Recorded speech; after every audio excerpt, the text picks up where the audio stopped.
प्यारे भक्तों, आपको गुरु पूर्णिमा की हार्दिक शुभकामनाएं। इस वीडियो में हम स्तनपान करेंगे गुरु पूर्णिमा की कथा। तो आइए स्तनपान करते हैं। महर्षि वेदव्यास जी की माता का नाम सत्यवती था तथा सत्यवती अप्सरा अद्रिका की बेटी थी।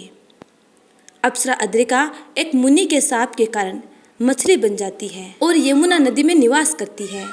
एक बार चेदी के राजा वासु शिकार कर रहे होते हैं और उस शिकार में वो एक बड़ी मछली पकड़ते हैं। वो मछली कोई और नहीं बल्कि अप्सरा अद्रिका थी।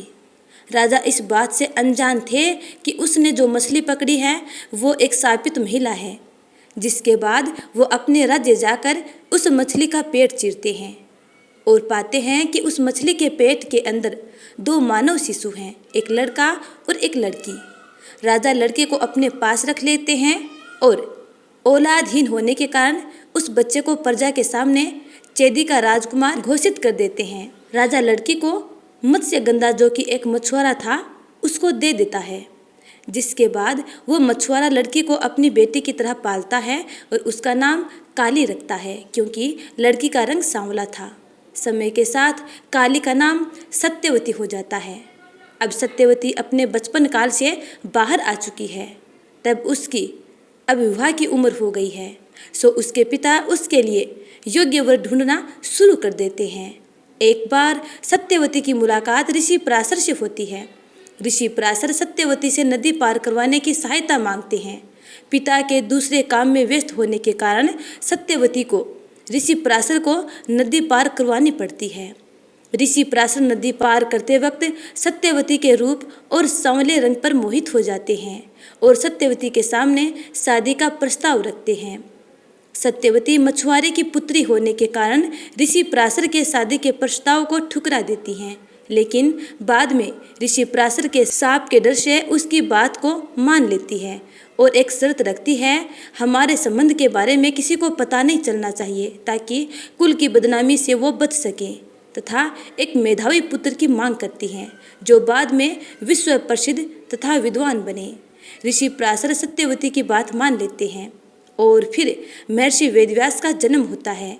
जिसके बाद ऋषि पराशर तप पर निकल जाते हैं, सत्यवती को ये वादा करके कि वो उनसे अब कभी नहीं मिलेंगे।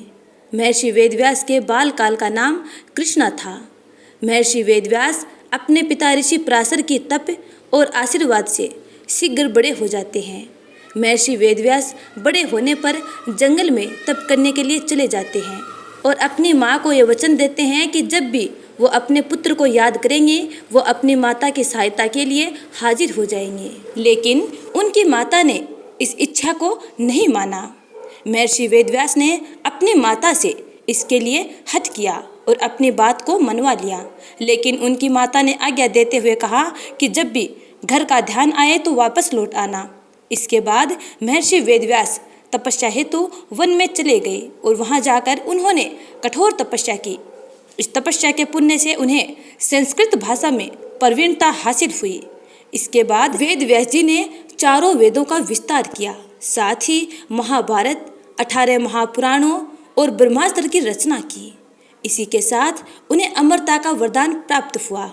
इसी कारण आज भी महर्षि वेदव्यास जी किसी न किसी रूप में हमारे बीच में उपस्थित हैं। इसीलिए हिंदू धर्म में वेद व्यास जी को भगवान के रूप में पूजा जाता है और गुरु पूर्णिमा पर इनकी विधि विधान से पूजा की जाती है।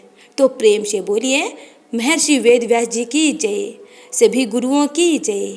तो प्यारे भक्तों, उम्मीद करती हूँ कि आपको गुरु पूर्णिमा की ये कथा अच्छी लगी है। यदि अच्छी लगी है तो लाइक कमेंट कर देना और ज़्यादा से ज़्यादा लोगों में शेयर कीजिएगा। इसी के साथ इस वीडियो को यहीं पर समाप्त करते हैं। अगली कथा का इंतजार करना। तब तक के लिए जय जय श्री राधे।